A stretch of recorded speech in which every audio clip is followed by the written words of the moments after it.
Alléluia, merci Seigneur. Alléluia. Et donc c'est peut-être quelque chose une parole que Dieu donne à plusieurs. La parole que Dieu donne à plusieurs cet après-midi, c'est peut-être tu as suffisamment pleuré sur ce problème. Eh bien, maintenant il est temps de rire sur ce problème. Pas d'en rire de ce problème, parce que c'est pas rigolo. Quelque chose qui nous blesse, c'est pas rigolo. Est-ce que vous voyez la différence? Ok? Mais de rire vis-à-vis de ce problème. Parce que Dieu rit de ses ennemis. Et c'est une tactique de victoire. Et parfois, on a essayé de supplier, comme disait notre sœur tout à l'heure. On passe notre temps à répéter sans arrêt les mêmes demandes, et ça ne marche pas comme ça. Mais il faut se mettre à l'écoute du Seigneur. Parfois, il va nous montrer une tactique. Parfois, il va nous guérir à travers la Sainte Seine. Il va nous dire, prends le pain et le vin, là, aujourd'hui. Une fois de plus. Ok? Une autre fois, il va nous dire, bien, intercède. Une autre fois, il va nous dire, surtout n'intercède pas et réjouis-toi. C'est pourquoi il n'y a pas de méthode absolue. On ne peut pas dire aux gens, vous faites ça et ça marche. La seule chose qui marche, c'est de faire ce que le Saint-Esprit nous inspire au moment où il nous l'inspire. Amen. Et la plupart du temps, il ne va pas nous inspirer la même chose. Et Jésus a rarement guéri de la même façon. Vous pouvez vous asseoir, hein? Mais il y a des moments où il a guéri de manière qui était humainement déstabilisante. Vous imaginez qu'il a guéri des aveugles avec du crachat? Avec de la boue? Et vous savez, la Bible second est très gentille dans la traduction. La Bible nous dit qu'il cracha sur les yeux de l'aveugle. Tu t'imagines, tout à l'heure on fait un appel, je te crache dessus? Bon, on est d'accord, tu as intérêt d'être guéri. Hein? Tu as intérêt d'être guéri. Mais il est vrai que si ça marche, on est tous d'accord. Maintenant, vous avez parfois certaines personnes qui entendent un témoignage, une personne qui a été guérie par tel acte de foi qui semble être de la folie, et puis ils refont bêtement la même chose, et ça ne marche pas parce qu'il n'y a pas la direction de Dieu.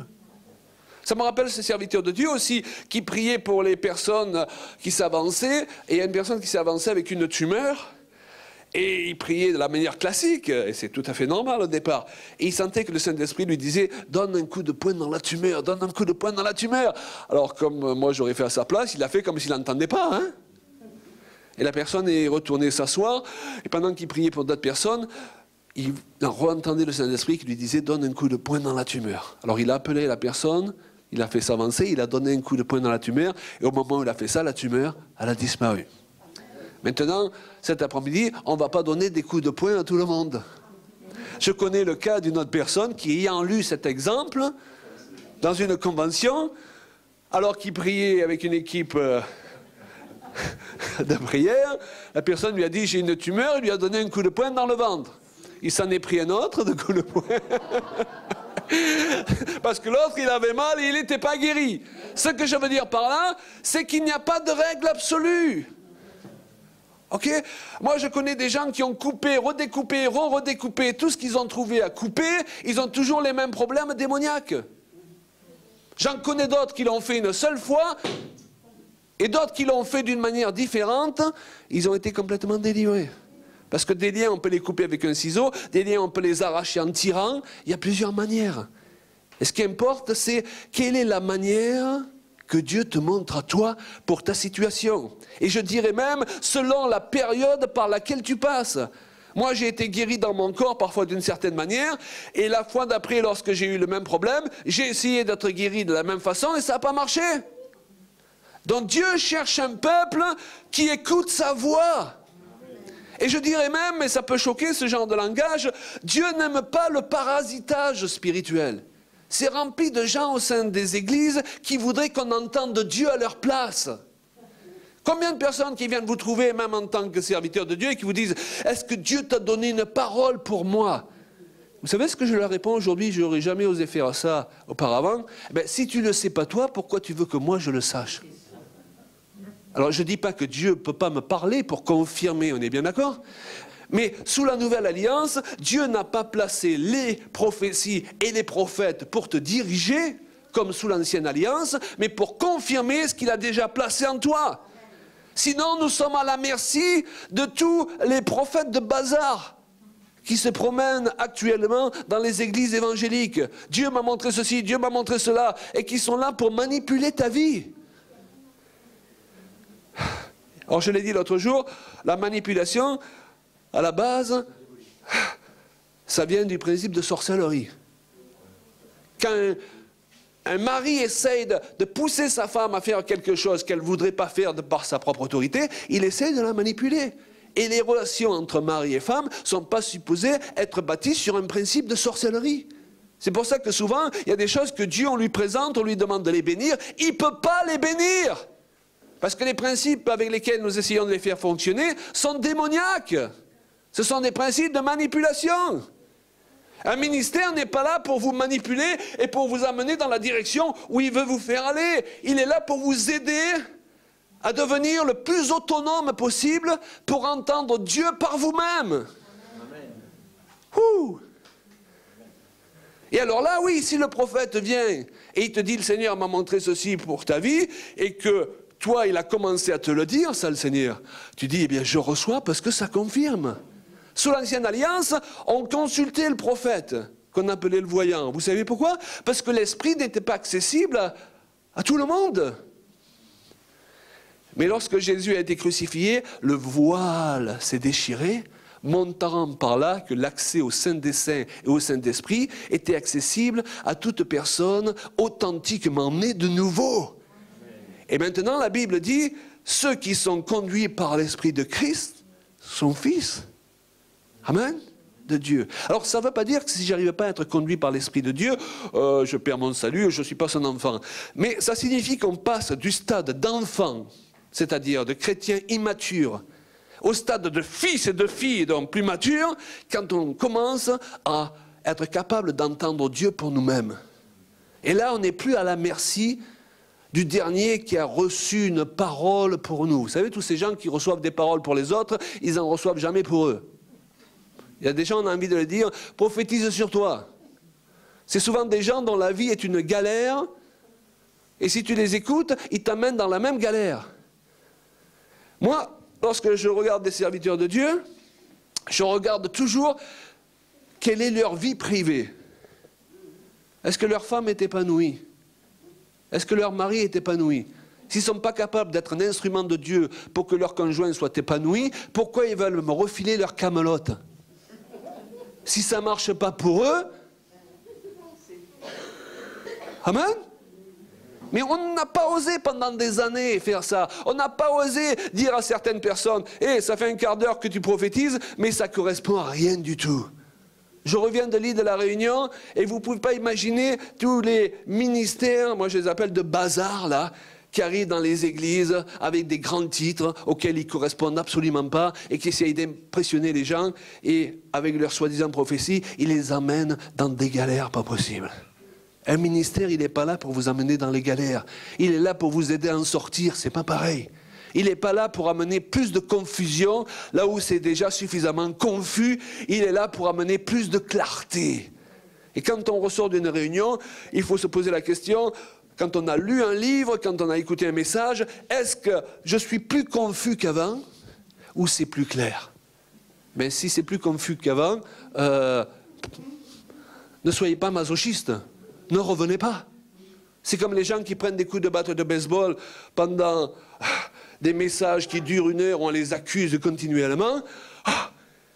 Ils ont des bosses énormes sur leur tête spirituelle. Ils repartent à la maison et ils remettent ça le dimanche d'après. Il y a un problème. Il y a un problème. Il faut pas être maso, on est d'accord? Dieu nous donne ses dons pour nous faire du bien, pas pour nous asservir. Et c'est une question là aussi qu'il faut se poser. Quand j'ai entendu tel message, quand j'ai entendu telle prophétie, est-ce que ça m'a allégé ou est-ce que ça m'a chargé? Ensuite, on peut se poser la question, est-ce que ça a glorifié Jésus ou est-ce que ça a glorifié l'homme? Faites attention à ces prophéties qui vous disent à quel point votre ministère est grand. Au bout de 10 minutes que le gars il prophétise là-dessus, Jésus il disparaît complètement. Moi, je fais toujours attention lorsque les gens ils veulent me dire de trop belles paroles sur mon appel et sur mon ministère. Alors, je ne dis pas que Dieu n'utilisera pas certaines personnes, mais parfois c'est déséquilibré et Jésus il disparaît. Or, le ministère du Saint-Esprit, ce n'est pas de glorifier Claude Payen, c'est de glorifier Jésus. Donc régulièrement, nous avons le droit, en tant que fils et filles du Seigneur, d'analyser toutes choses. C'est l'apôtre Paul qui nous le dit. Ne méprisez pas les prophéties, déjà pour commencer, prenons au sérieux les dons de l'Esprit, mais recevons pas tout, parce qu'on n'est pas supposé être des enfants spirituels, mais des fils et des filles qui ont appris à reconnaître la voix du bon berger. Donc si quelqu'un vient te dire, Dieu m'a montré, tu dois te marier avec une telle, et toi que Dieu ne te l'a pas montré, dis-lui, marie-toi toi-même avec. Et puis là on plaisante, mais vous ne pouvez pas imaginer le nombre de vies brisées au sein des églises évangéliques parce qu'on n'a pas enseigné ces principes. Parce qu'on n'a pas enseigné aux gens à croître en maturité pour analyser eux-mêmes ce qu'ils entendaient. Et je vais même plus loin. Nous pouvons tous nous tromper. Et on s'est déjà tous trompés, on a pensé que Dieu nous avait parlé, il ne nous avait pas parlé. Ça peut être le plus grand prophète sur la face de la terre, alléluia. Il suffit qu'il se trompe un jour et ça tombe sur moi. Mais j'accepte sa prophétie sous prétexte que d'habitude il ne se trompe pas. Mais ce n'est pas suffisamment comme raison. Ce n'est pas suffisant comme raison. Je dois analyser par rapport à l'esprit qui est en moi, qui est supposé rendre témoignage à ce que j'entends. Alléluia. Et d'ailleurs, vous voulez savoir, Dieu, il est poli. Avant de parler à tout le monde en ce qui concerne ma vie privée, il va d'abord me parler à moi. Moi, ça me semble évident. Parfois, dans les églises, tout le monde est au courant de ce que Dieu veut faire dans ta vie, sauf toi. Parce que si on n'est pas suffisamment affermi dans son identité, il y aura toujours quelqu'un pour savoir à notre place quelles doivent être les prochaines 20 années de notre vie. Or, avant de n'importe qui d'autre, c'est à nous de le savoir. Et Dieu, il veut un peuple aujourd'hui qui est conduit par l'Esprit, qui apprend à se laisser conduire par l'Esprit.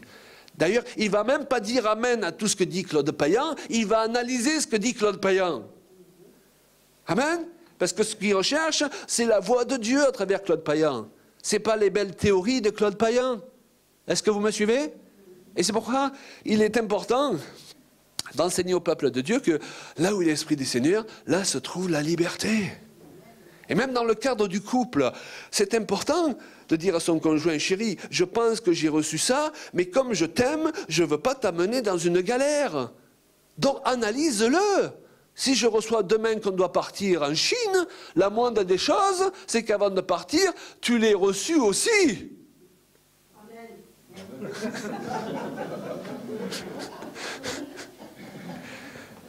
Et cet après-midi, je fais un peu au pied levé à partager en vrac ce qui est sur mon cœur. On voyage beaucoup à travers le corps de Christ, justement, et on croit qu'une bonne partie de notre ministère consiste à fortifier, à édifier le corps de Christ. Et on voit aussi beaucoup d'abus, beaucoup de déséquilibres, beaucoup de gens malheureux, non pas parce qu'ils ne veulent pas faire bien, mais parce qu'ils veulent faire trop bien. Mais parfois, on ne leur a pas enseigné les règles. Vous savez, la Bible, c'est un code de la route. Dieu, il vous nous montrait là où il y a des sens interdits par lesquels il ne faut pas passer.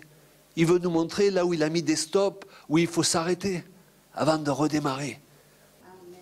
Il est important que vous entendiez Dieu pour vous-même et que vous receviez directement du Seigneur le cachet sur ce que vous entendez ou sur ce qui peut éventuellement vous être prophétisé. Sinon, vous êtes en danger dans l'Église de Jésus-Christ.